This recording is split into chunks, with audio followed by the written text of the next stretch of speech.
Bahas asuransi jiwanya Dante, anak Tamara Tiasmara yang meninggal di kolam renang akibat dibunuh oleh kekasih ibunya sendiri. Karena Dante berusia 6 tahun, maka asuransi jiwanya sudah bisa cair 100% ke ahli waris. Bahwa kasus ini tuh ada dua pelaku, satu laki-laki, satu perempuan. Seperti kayak satu terungkap tapi satunya lagi belum gitu.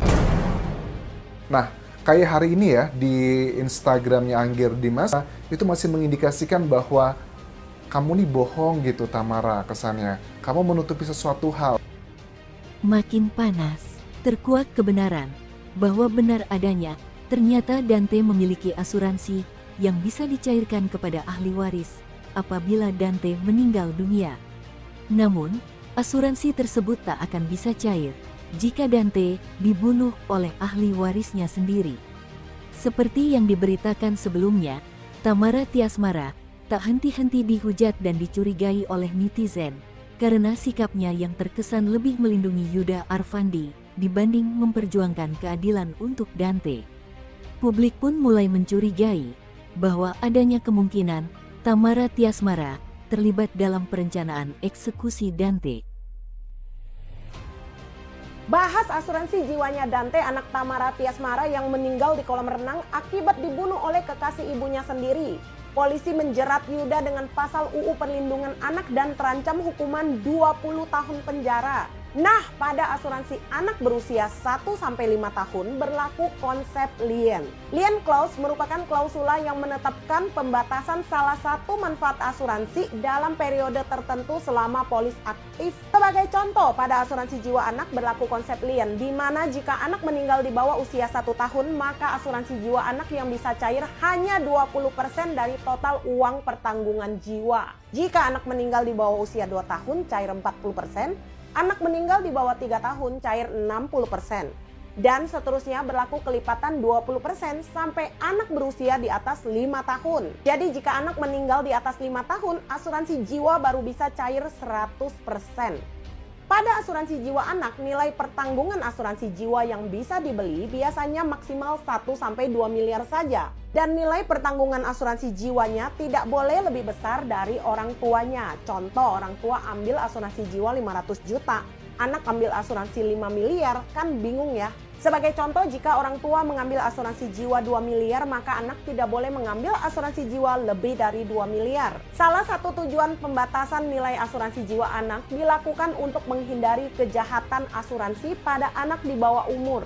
Karena anak berusia 1-5 tahun jika dicelakai belum bisa melawan, mudah dimanipulasi dan belum bisa mengadu ke orang yang lebih dewasa. Dalam hal ini karena Dante berusia 6 tahun maka asuransi jiwanya sudah bisa cair 100% ke ahli waris. Tapi ingat, jika tertanggung meninggal dunia akibat dibunuh oleh ahli warisnya sendiri, maka asuransi jiwa yang dibeli tidak akan cair 1% pun karena terjadi unsur kejahatan asuransi.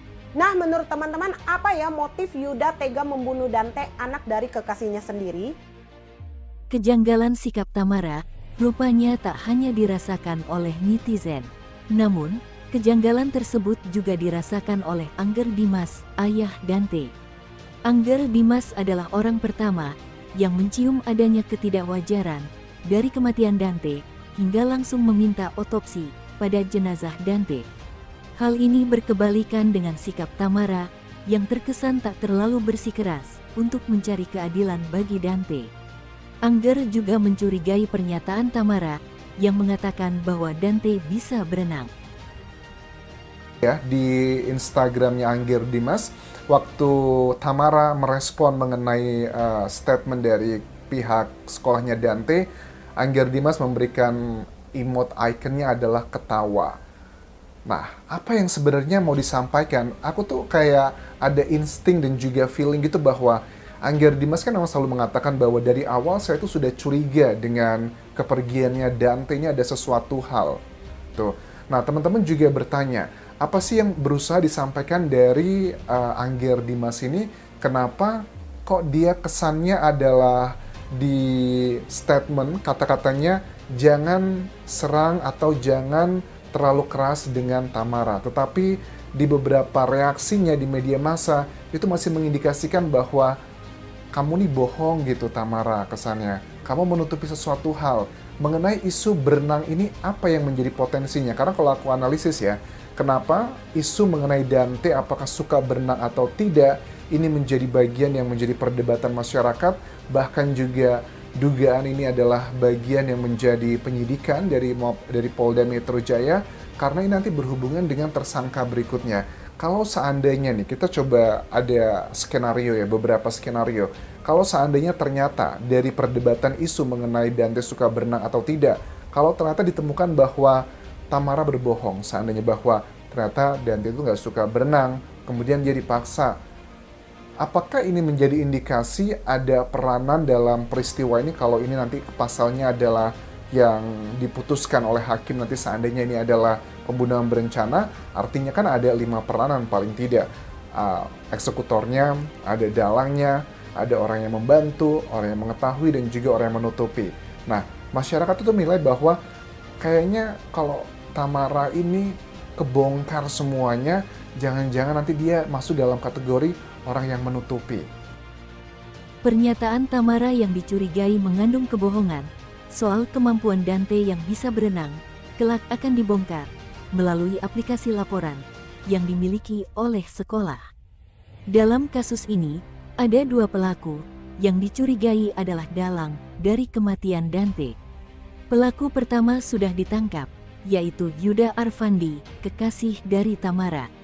Sedangkan, pelaku kedua dicurigai adalah sosok perempuan yang paling dekat dengan Dante. Dan pelaku kedua ini, sosok yang paling dicurigai adalah Tamara Tiasmara. Seperti masih ada unek-unek yang dimana dia tuh antara hati dan ya berperan penting sosok itu, tapi dia yang menyebabkan kematian sosok Dante ini. Dan seperti ada kejanggalan, terus hati yang dimana dia yang melakukan hal negatif, tapi bagaimanapun juga dia berperan penting dalam kehidupan Dante ini gitu. Dia tuh sayang banget sama beliau, tapi dia yang membuat Dante pergi. Yang bertolak belakang dengan keterangan ini mengenai Dante suka berenang atau tidak, berarti cukup banyak ya yang sejalan dengan Angger Dimas. Kita bisa lihat dari pihak sekolah, kemudian juga dari keluarganya Angger Dimas juga mengatakan yang senada. Sementara yang linear dengan keterangan Tamara adalah keterangan dari ibundanya Tamara sendiri.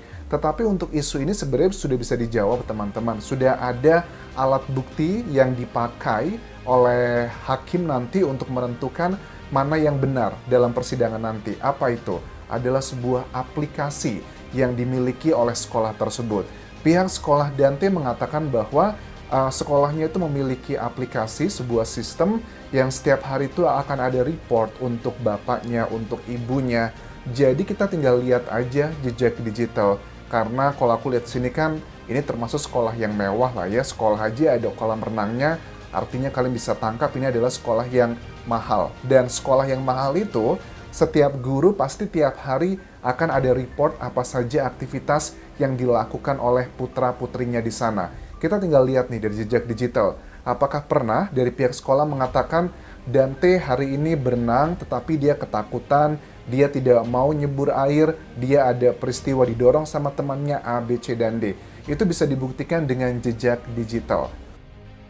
Lalu, akankah laporan pada aplikasi di sekolah Dante akan menjadi bukti baru yang justru bisa menjadikan Tamara menjadi tersangka?